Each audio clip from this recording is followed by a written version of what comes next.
G'day, Steve Morgan, Australian Bass Tournaments. We have just finished the first of the 2024 13 Fishing Bass Pro Series rounds, and it's the furthest location we go to, the Sunline round in Lake Blue Rock. And Corey Goldie, last year you fished that event as a boater, but this time you moved to the back of the boat, and boy oh boy, you lit it up.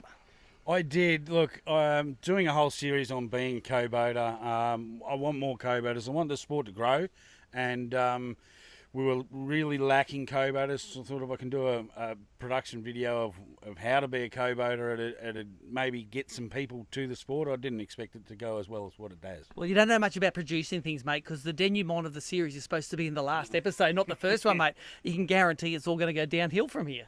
I'm hoping to get the likes and subscribers early, and then work from there up. So it was really cool. I had Frank on day one and Colin on day two. We had really good days on the water. It was really good fun, and I can't suggest it enough to anyone. I mean, everyone, we all laugh at Langers and he does his charters and you pay for a charter. This is the cheapest charter you'll ever do. It's so much fun.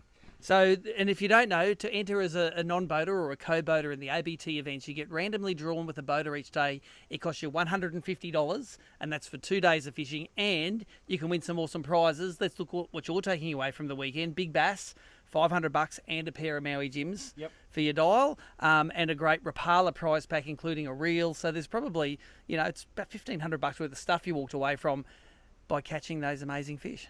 Yeah, it is, and thanks to all the sponsors, Rapala, 13 Fishing. They do a great job. They've done the stuff for a couple of years. I do apologise for not wearing the shirt, but had other reasons for that. But look at the stuff behind me. It's just blows me away that each time you guys put on a great event, and we get so many people to the brim rounds, but we can't get them to the bass. So I'll work tirelessly to try and fill those fields. Let's talk a little bit about Lake Blue Rock. It's a really picturesque lake, and man, it is a fishy lake. A lot of fish get caught. We just heard the stats today. Every year, about 400 fish come in the event, but that average size has been going up by about 2 centimetres a year. And this year, nearly 100 fish over that 30 centimetre fork mark. It's starting to fish like a real proper bass lake, and you can do it anywhere between the top and the bottom, like top waters to vibes, they eat them. Yeah, that's true, and I think the guys, the Queensland guys, the New South Wales guys that are used to fishing a certain way have taken a couple of years to work it out, but they're too good a fishermen not to, and when you've got those guys, and you look at some of the bags over the last few years, they've been absolutely massive. Look at that fish, 50 centimetre, anytime you get a fish over 50 centimetres, you're pretty happy about it, and to get it in a comp, it's even better, but these fish sizes are going up, I think, because the guys are just really nutting it out. Yep. Let's go through your 2 days on the water and some of the techniques, because let's face it, everyone's watching this video because they want to know how to go to Blue Rock and catch themselves a 50 centimetre bass. Take us through, let's start off with the technique to catch the big bass, but more particularly some of the other techniques you used over the 2 days. Yeah, the big bass was totally different to the 2 days. I actually did one particular thing that caught all of my fish other than that one big bass. Frank and I went out on day one, and Frank had never fished the dam before, so he asked for some input. I gave him input that we should go up the river and we'll catch them on surface. He thought that was great that he could catch some fish on surface. Yep. So I took the last 2 years I've been using the Duo Realis. Now I can't say it properly, but the Duo Shinmushi, that's the one, and absolutely dominating up the back with those sub 30s. We were sort of averaging that 29 centimetre mark up there. We knew we could go up there quickly. I think we caught about 60 fish day one, and Frank caught a really nice fish. He was leading big bass with that 40, I think it was 40.5 or 41 centimetre bass on day one. I've just loaded that onto Facebook, but that was a really good catch up there. Then we come down and didn't do any good down the front with everyone else. Day two, went out with Cole. Cole was going to do his own thing, and he said, "What did you do yesterday?" And I told him how many fish we caught, and he said, "Can we do that again?" He was nice, totally cool. He went over to Frank. He asked Frank if we could go up in the same area.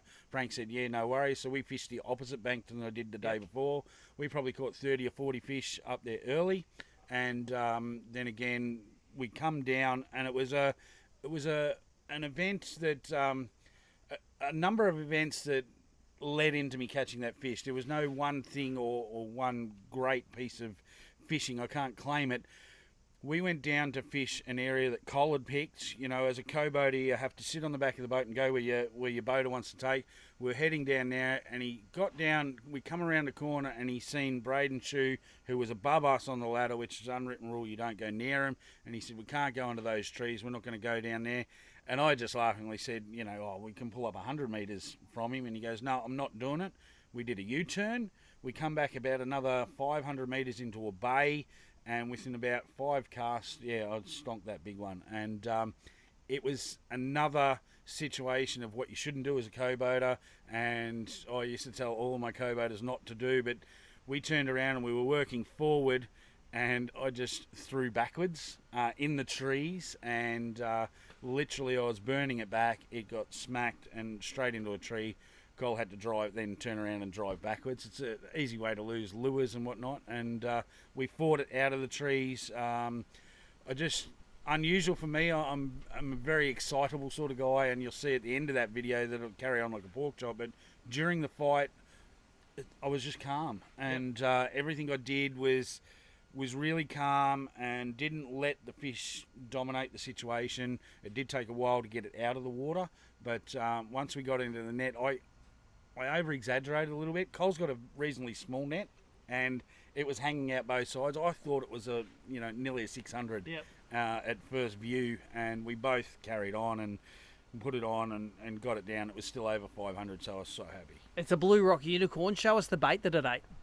Yeah, so a couple of years ago I worked this out at the Central Vic Lure Casters, that the bass in here love the hot bite spectres. So with the trailer hooks on them, we tend to, when they're nipping at the skirt, you seem to get the bite a lot better than just the standard hooks on a standard chatter. And the clear blades, we found that the clear blades or the black blades or something that's dull, you got better bites on. If you had the silver blades, the flash tend to turn the fish off, especially when you're fishing up in the tops of the trees. So the clear blades gave the vibration but didn't give the flash. So that's what I caught the big bass on this year, and caught a lot of my fish on last year. And as I said, every other fish come on surface. So. And take us through the rod and reel and the surface fish bite all day. Normally a surface bite dies off as the day goes on, but not in Blue Rock. Blue Rock's an amazing dam, and especially when you get right up the back of the river arm there, you get shade on either side nearly all day, so you can fish long stretches. We were fishing probably a stretch of maybe 5 kilometres of water, and just started and just kept going and working up. I think the longest we went at any stage on day one was 20 minutes without a bite, and it was throw the surface lure in as close to the bank as you can get it, leave it there, and just shake your rod tip. So the lure had to have ripples but couldn't move. It had to stay in the one spot, so you had to use reasonably light line. Day two, it was a lot harder because the wind was catching the line and pulling it a little bit, so we didn't get as many bites day two. But with if you could leave it there and just shake it, that created enough disturbance for them to come up and eat it. Show us the rod and reel you threw them on. Yeah, so the rod and reel, this is not a broken rod and reel. With Bone, I've been using the Bone series of rods for 5 years now, and I absolutely love them. They're a travel rod. I do have some one-piece rods, but nearly all the rods in my kit are nearly a 4-piece rod. And yeah, they just everyone sort of laughed at me when I said, "Oh, this is a 4-piece rod." But when you get them in your hand and you feel them, they just have the right curve. They do everything they're supposed to do. I should read the code out because I've talked to Bone. I also talked to the guys at Rapala and Daiwa. I'm really bad at numbers. You know, give it a name like a Switch Freak or and I'll do it. But this one's a Salt Finesse. It's a medium heavy, and it's 7'6". So it's a long rod. It is a 4-piece rod. It packs up. You could travel anywhere in the world with it. With Wilson, they do the ATC reels. So I was using a 2500 for most of the day. The big fish actually come on a 3500. So I was really burning that through the water. And you're not afraid to go big, because that's some big tackle for some bass in Blue Rock, where the average size is 25 centimetres.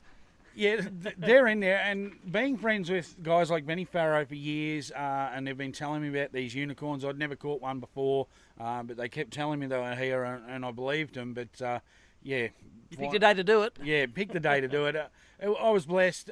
Things just all worked out. Yeah, you have some rounds where the luck just doesn't go your way. This one, it did. Everything went my way. Now, you're already qualified for the 13Fishing Bass Pro Grand Final, which is at Lake St Clair later in the year. That's already off your chest, mate. You can just fish for fun now and go make your videos.